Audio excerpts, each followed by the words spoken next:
has never been a more important time to move in a vegan direction. Whether you're ready to start, restart, or re-energize your vegan or plant-based practice, this podcast is for you. I'm Michelle Olander, life coach, vegan, ADHD matriarch, travel lover, and smoothie loather. And I know that it's the details that get in the way of your vegan journey.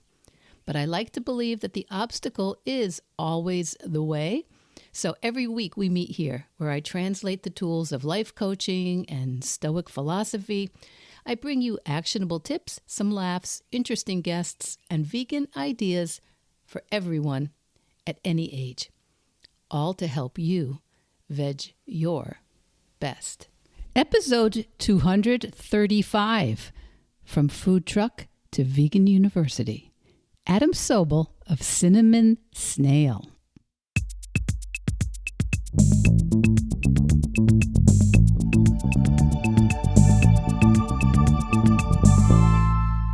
We're marching into March, my Veg Your Bestie, with another guest. And you know why I do this, right? Because there's no typical vegan. There's no typical vegan journey. And today's guest has been making his huge impact all his own way. This week's guest says, if you don't like puppies, unicorns, and rainbows, you'll hate my food. That's Adam Sobel, the vegan pioneer behind the Cinnamon Snail. And it all started because he wanted to feed the girl he loved.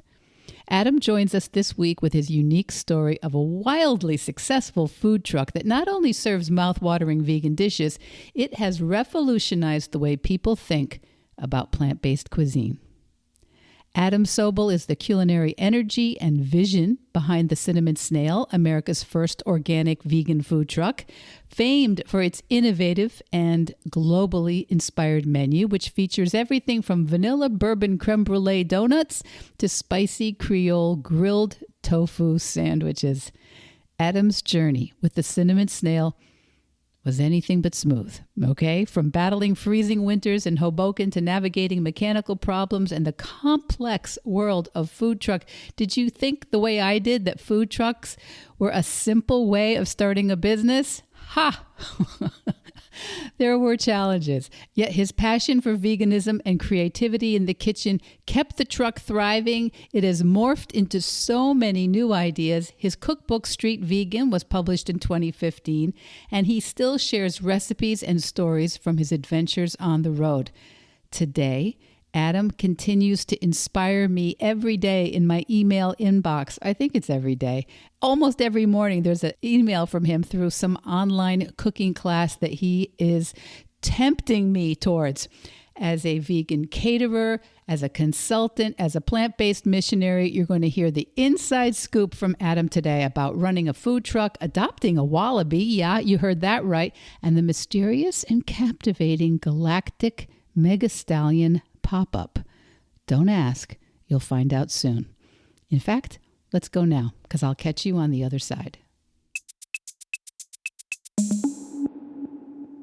Adam Sobel from thecinnamonsnail.com. Welcome to Vedge Your Best. I'm so delighted to be here. Oh, I'm so glad. You know, I wanted you on here because in spite of 5 years of being kind of what I laughingly call myself a professional vegan, I only just learned about you. So I thought I might be the only one, but maybe not. And I want all my listeners to know about you. Yeah, I've been hiding in the Bermuda Triangle. It's like located in Brigadoon. So I've been hidden in plain sight. Every 12 years you come to the... Yes, I crawl out of the mist into your heart. Well, you sure did crawl out of the mist. And for me, I learned about you before Thanksgiving. I don't know if you did some sort of a launch or if you just needed to find me somehow, get your work to me.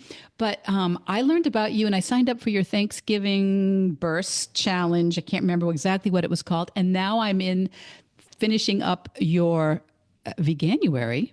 Oh, yeah. Group. And you've got so much going on. And so I just wanted you to come on Vedge Your Best and talk about it so everybody knows what you do.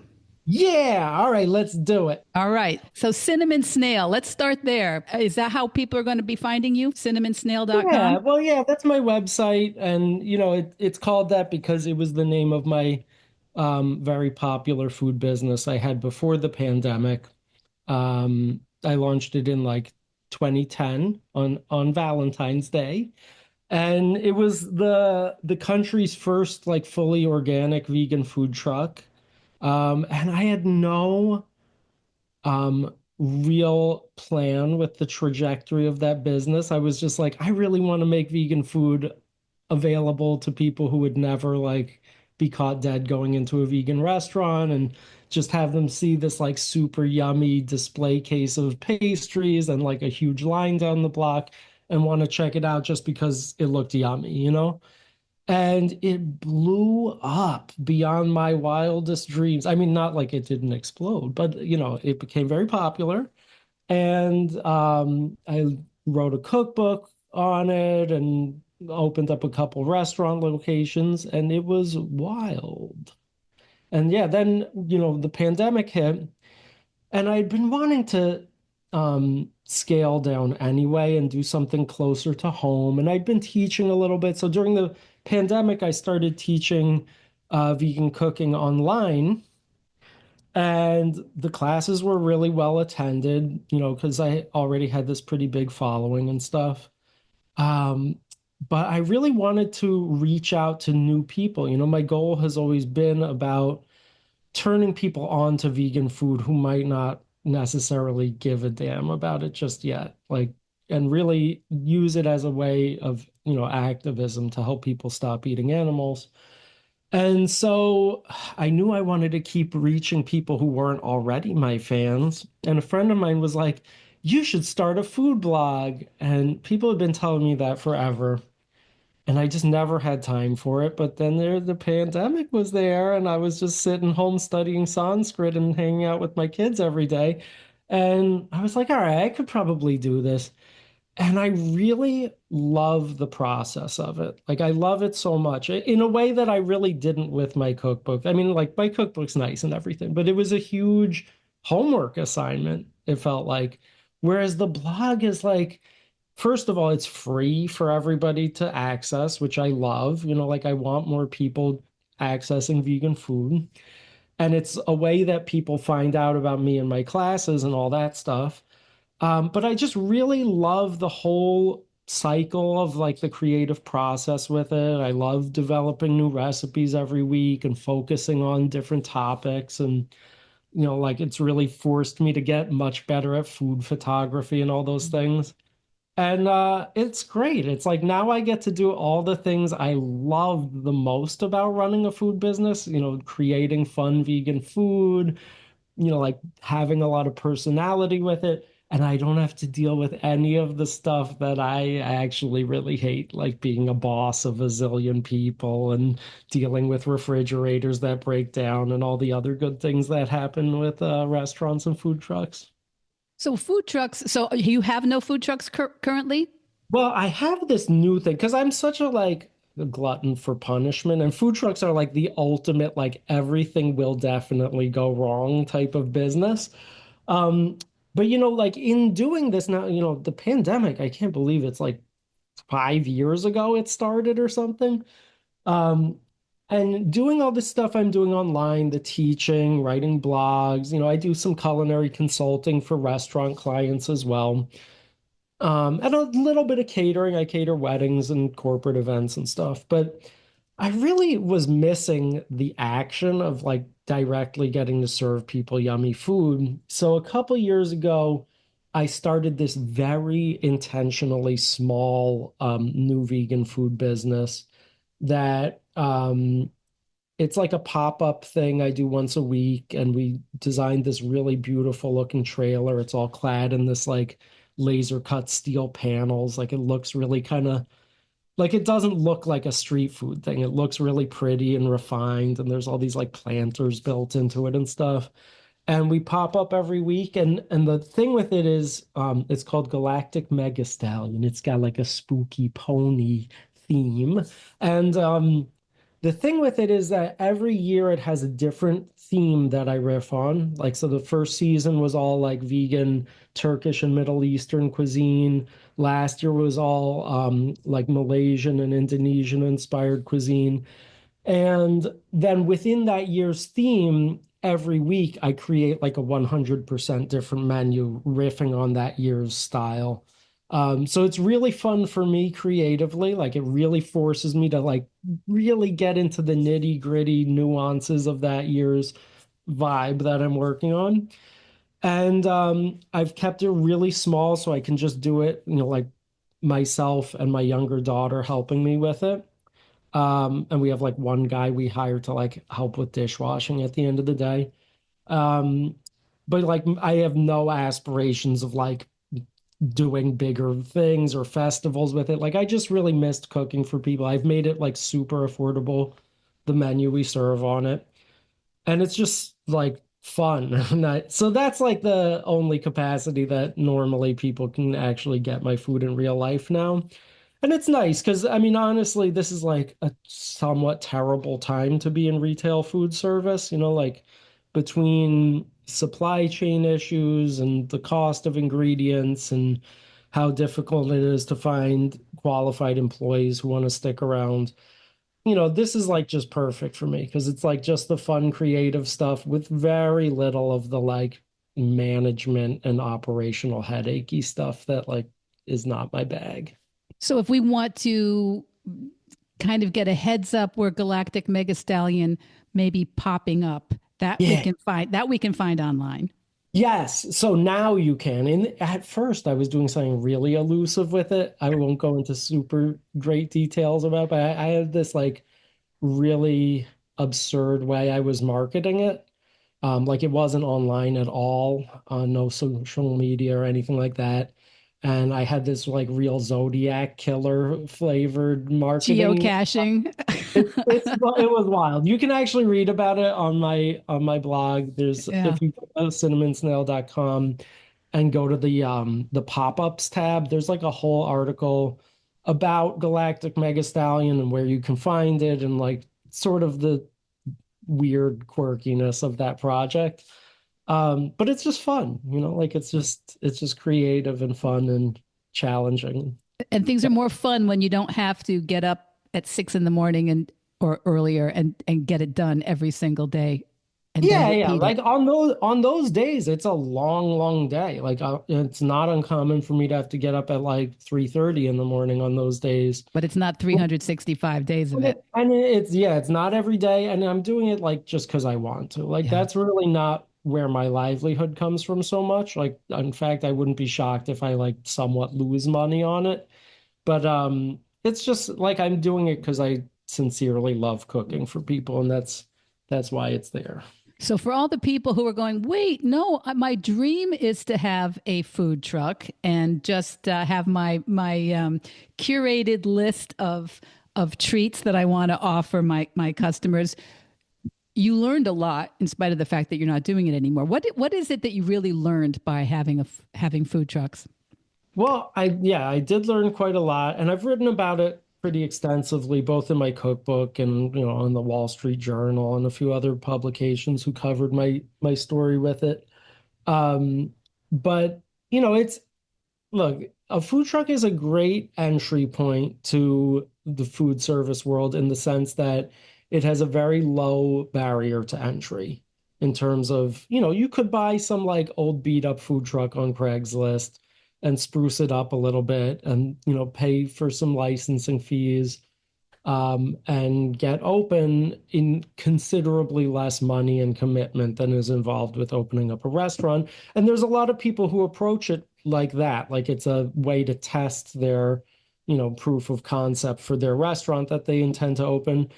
But in the long run, it ends up, and I say this as somebody like our food truck was absurdly popular. Like in 2014, it was the highest rated place to eat of any kind in New York City, and the number four highest rated place to eat in the entire United States on Yelp. And we had like every single day at least a full city long block line for our food truck. And all that being said, it's really very hard to be profitable with it. You know, it's got every problem a regular restaurant deals with, plus, like it gets parking tickets, plus it breaks down in traffic, and then, plus your generator dies, and then you have to throw out all the food you prepped in your fridge, and then it becomes very difficult to, maintain a staff, because if your truck is in the shop, like they can't work. And so it's a complicated business, especially if you're really like doing it 7 days a week and you do it as complicatedly as I did, because again, like I overthink everything and make everything chaotic for myself. But um I love it.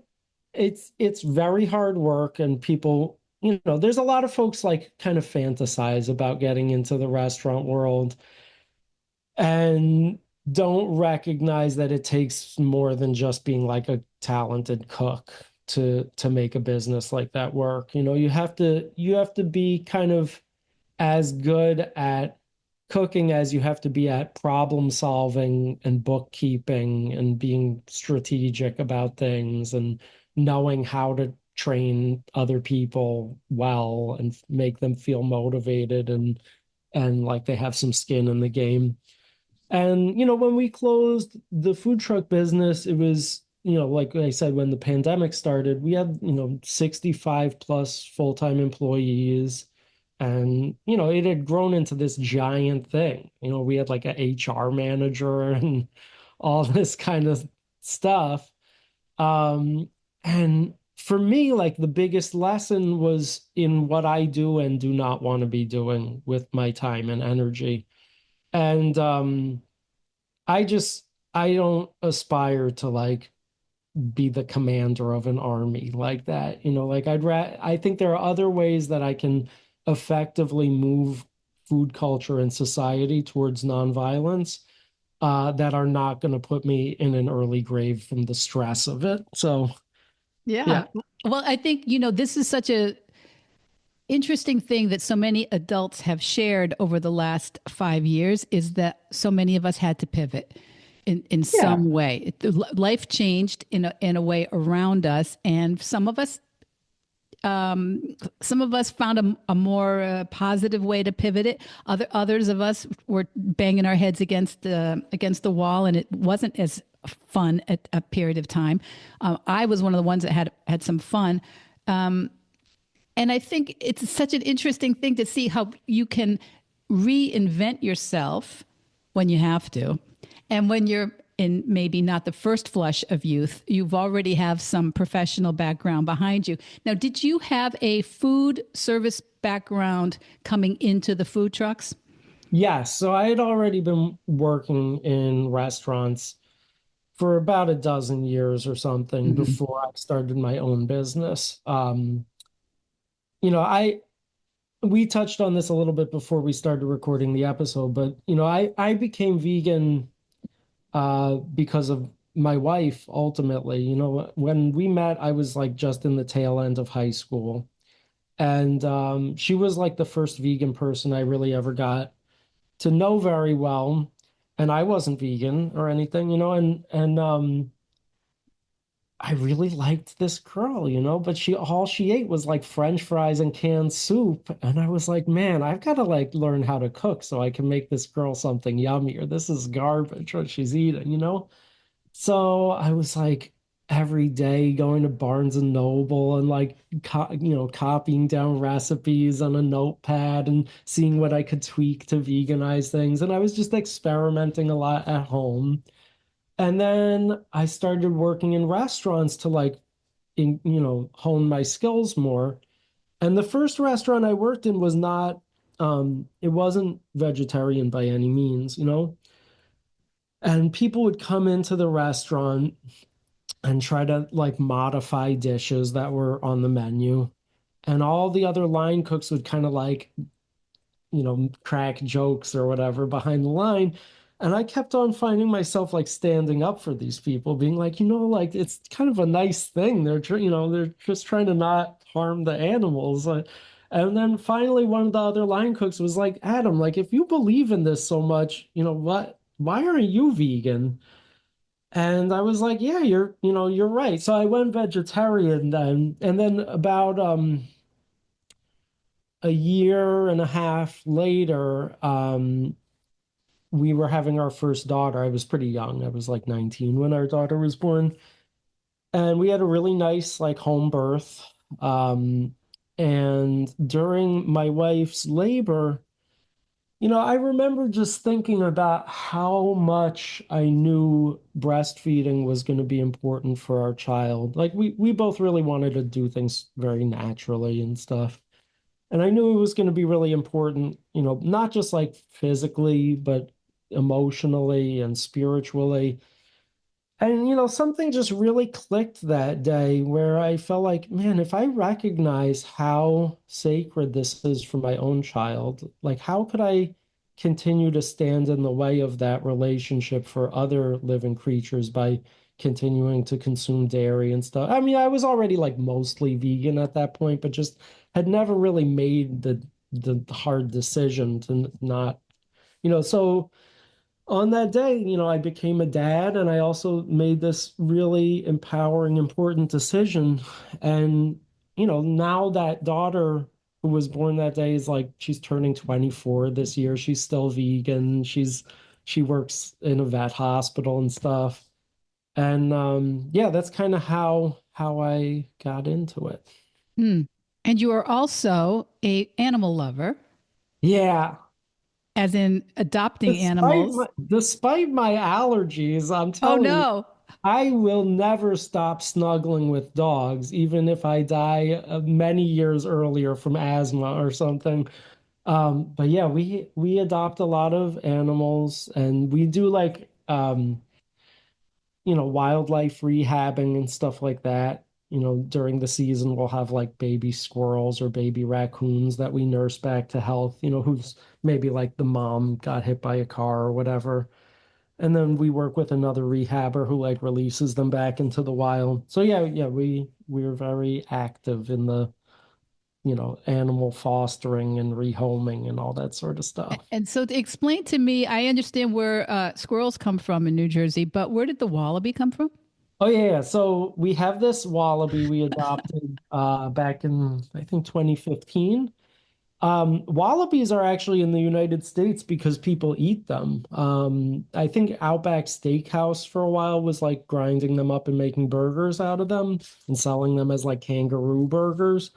But yeah, I mean it's no weirder than people eating chicken or fish or anything else. But in any case, we were doing a lot of uh, rescue and rehoming work with sugar gliders at the time, which are actually, you're in Florida, I think they're sold very often in the South.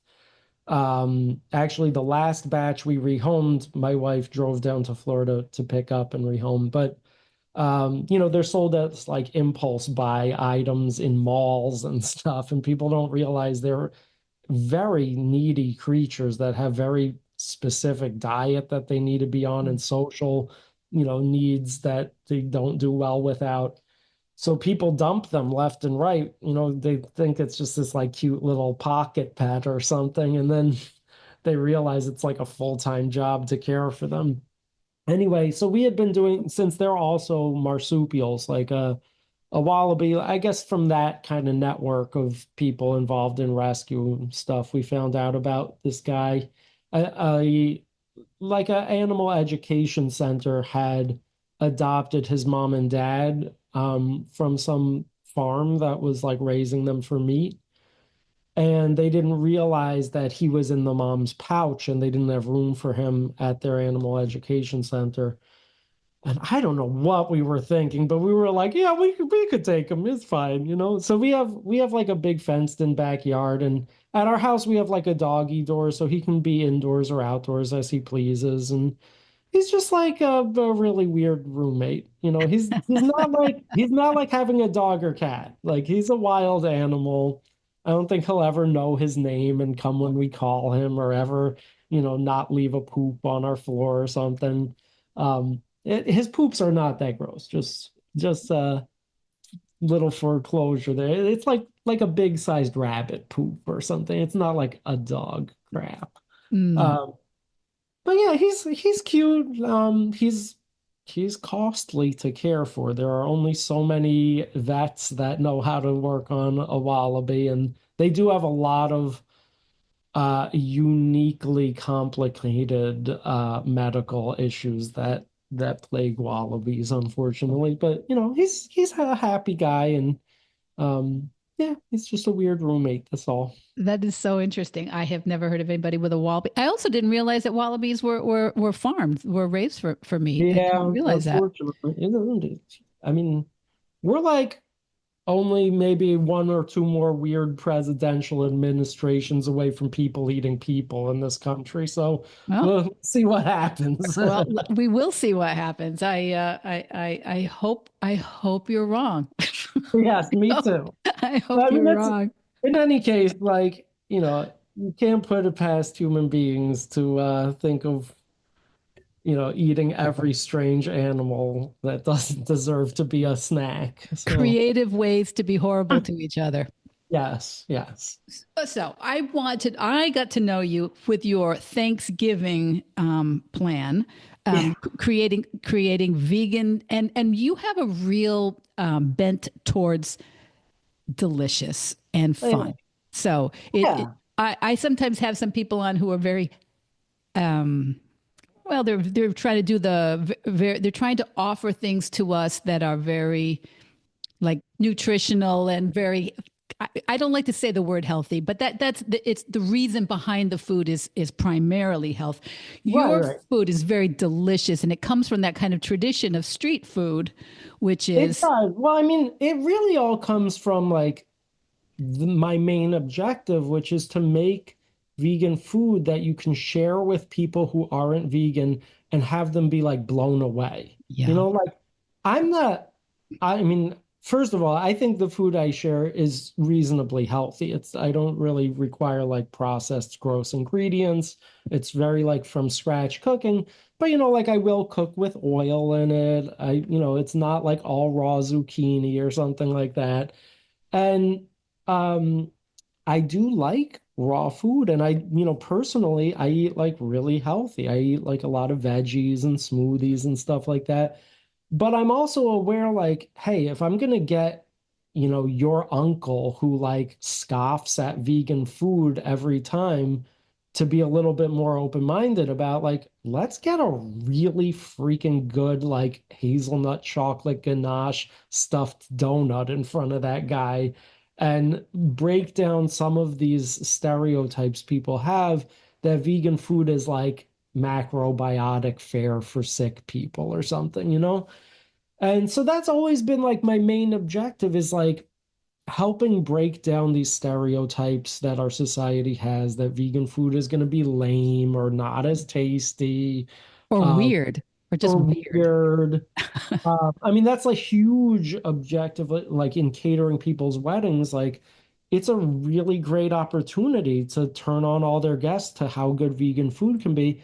And you can't do that if it's like, what the hell is this tempeh thing? Like, you have to make it be like a really, you know, crispy, flaky spinach pie with roasted garlic and capers. And like, there's nothing weird about the fact that it doesn't have any meat or cheese in it. It just like happens to be vegan and it's super good.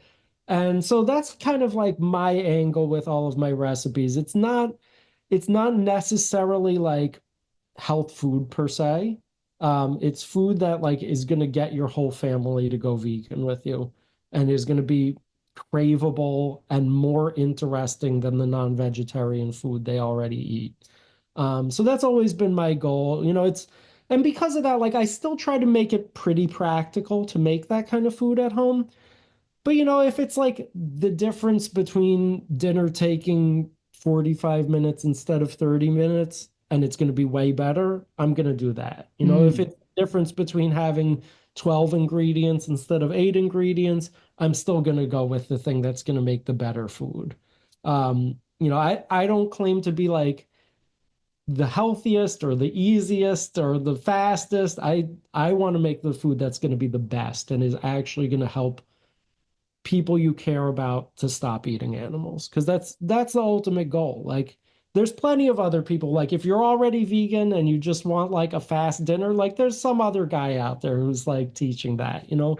I want to really be strategic about making food that's going to blow everybody's mind and like make it like a no-brainer that we should all go vegan.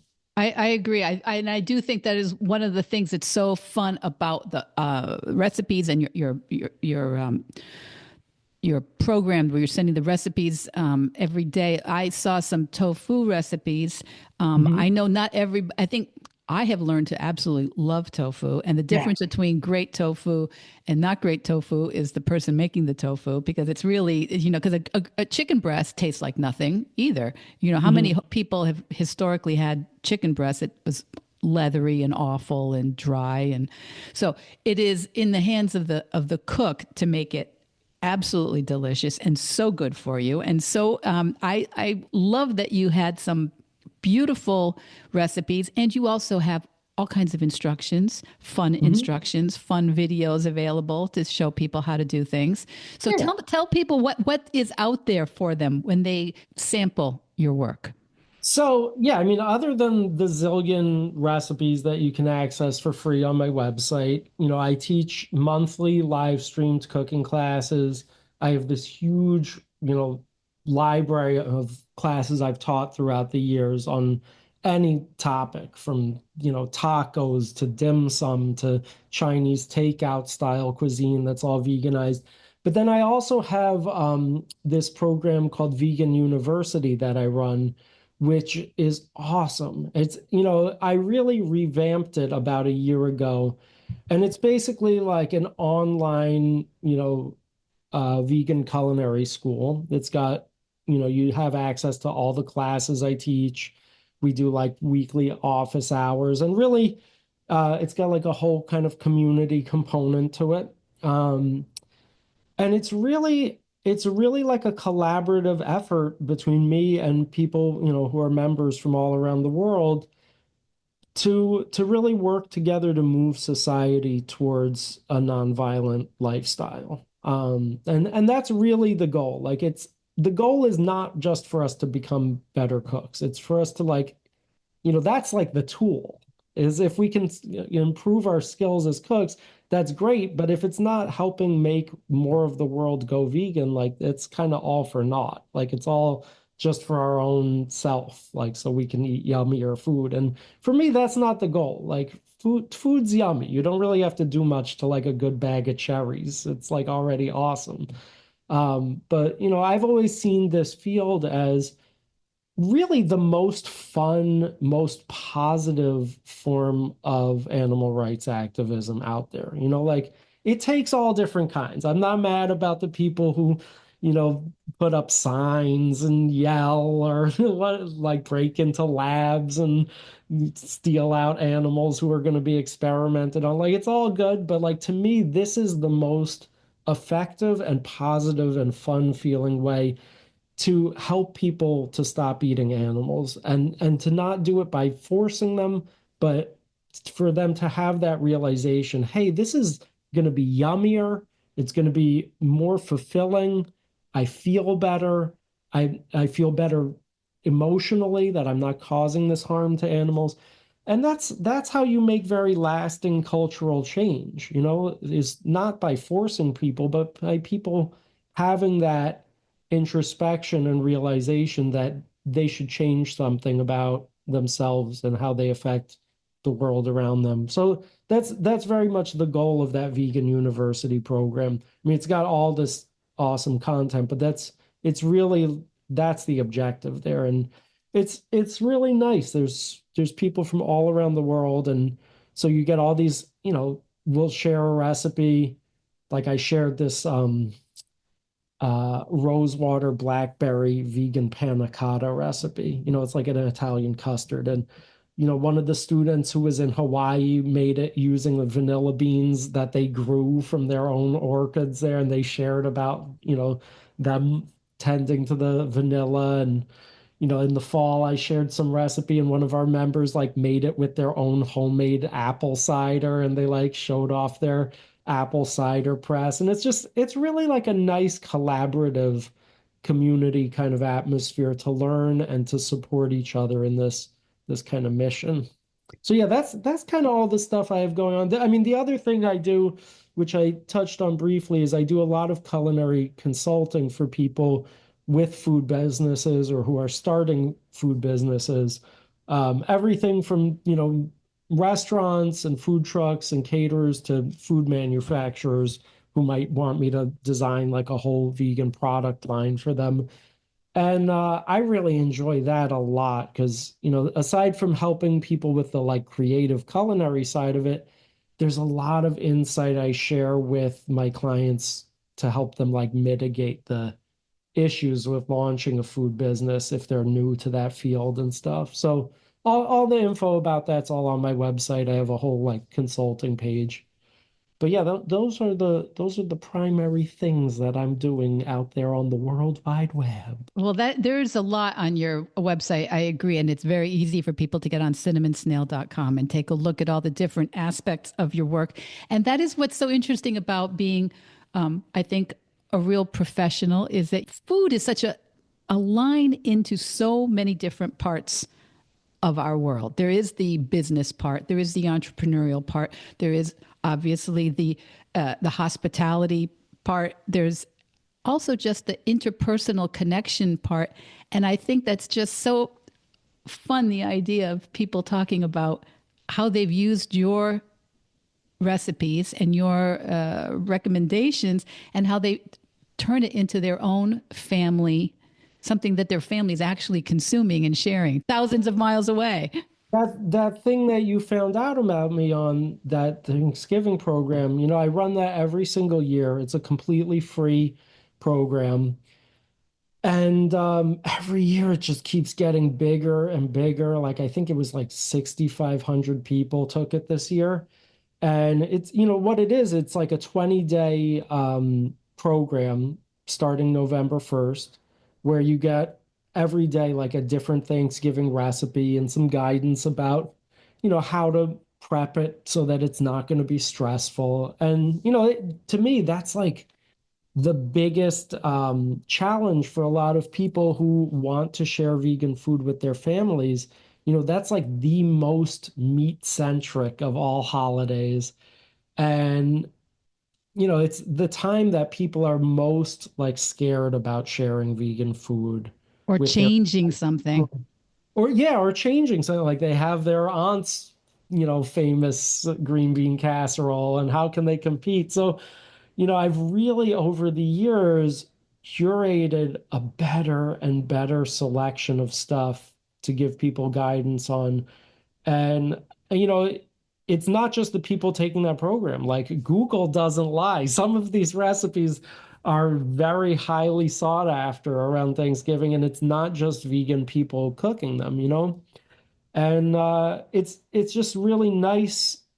It's a nice project because I get to give people some very um, supportive like mentoring in this thing that I think is like a little bit of a rite of passage. If you can pull off like incredible vegan Thanksgiving desserts that your not vegan family is gonna love, then it opens up a whole, the whole rest of the year is yours to continue to blow people's minds. Like once they're open-minded about that one thing, it's all easy from there. I had a guest on recently who just said she couldn't believe how many people that she knew to be sophisticated, intelligent, loving people who, when she went vegan, they were just like, well, the food must be awful, you know? Mm. And so some of us really need to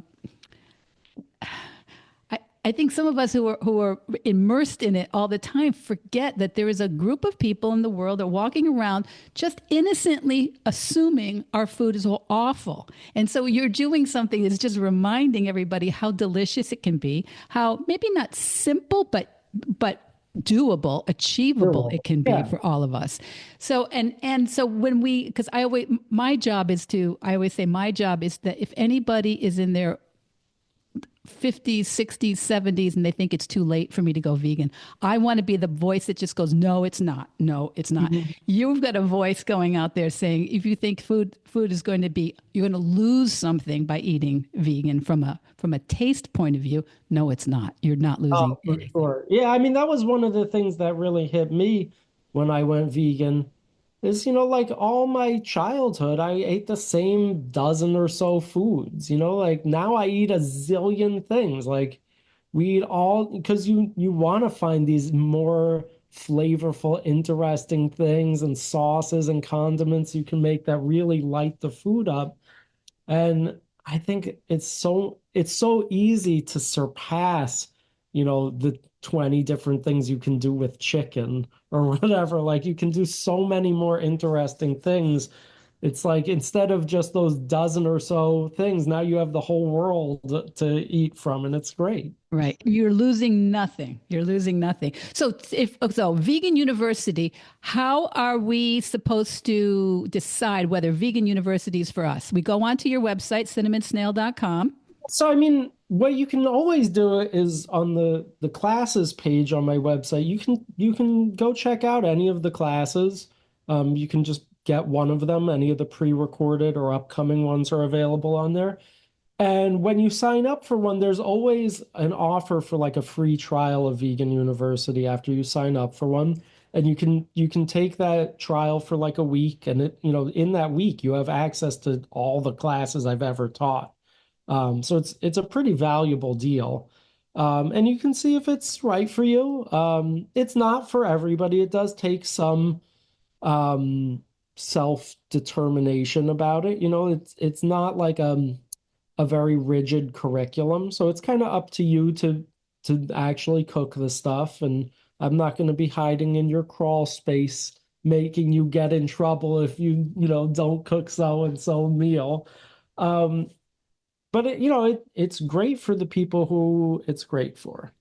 Um, but yeah, so if you take any of the classes on my website, there's an offer for the free trial of it when you get one of those classes. I'm convinced a lot of people are going to love it. I hope people will go on the website, cinnamonsnail.com. I hope they'll read a little bit about your story, read about your other options, the other things that you're doing that's not just the recipes for those of us that want to inject a little bit more fun and flavor into our weekly meals.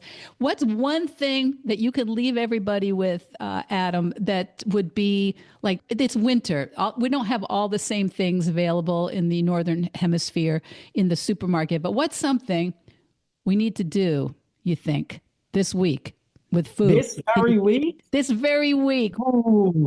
Ooh, just one thing. All right. Well, if it's possible for you, I know not everybody's this hungry. There's this guy I'm really obsessed with. His name's Michael Lotito. You can look him up on wikipedia.com. And Michael Lotito ate an entire airplane.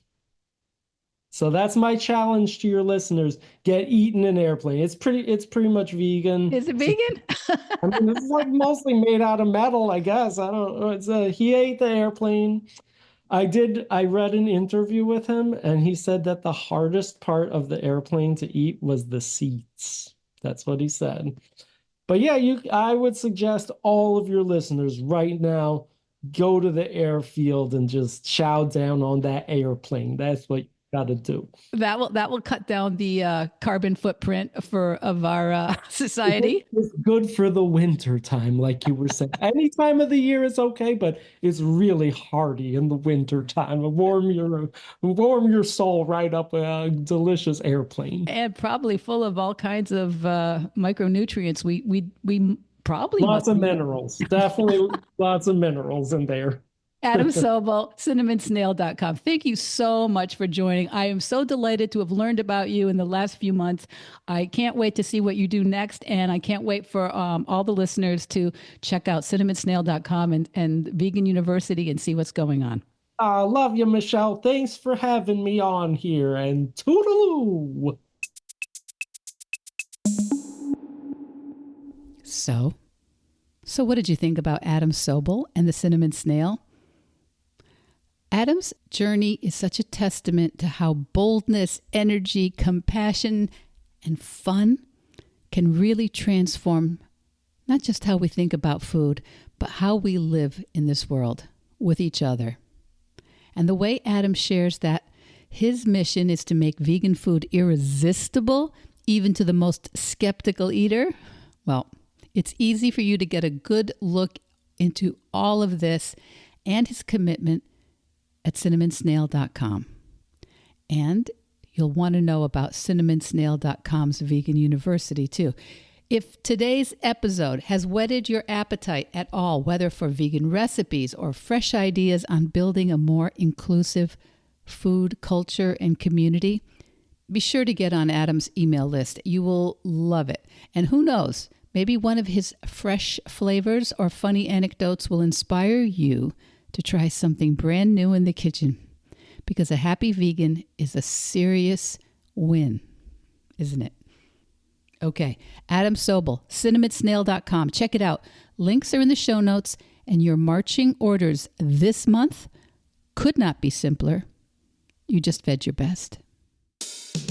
Veg Your Best podcast production, music, and editing by Charlie Weinshank. Thanks, Charlie. Before you go, it would mean so much to me and the Veg Your Best team if you would hit subscribe, leave us a 5-star review, or share with someone you think might be interested. Something about algorithms, it helps bump us up a little in the rankings, and that's the best way to help others find the podcast and for us to find our audience. So, until next week, make it easy and veg your best.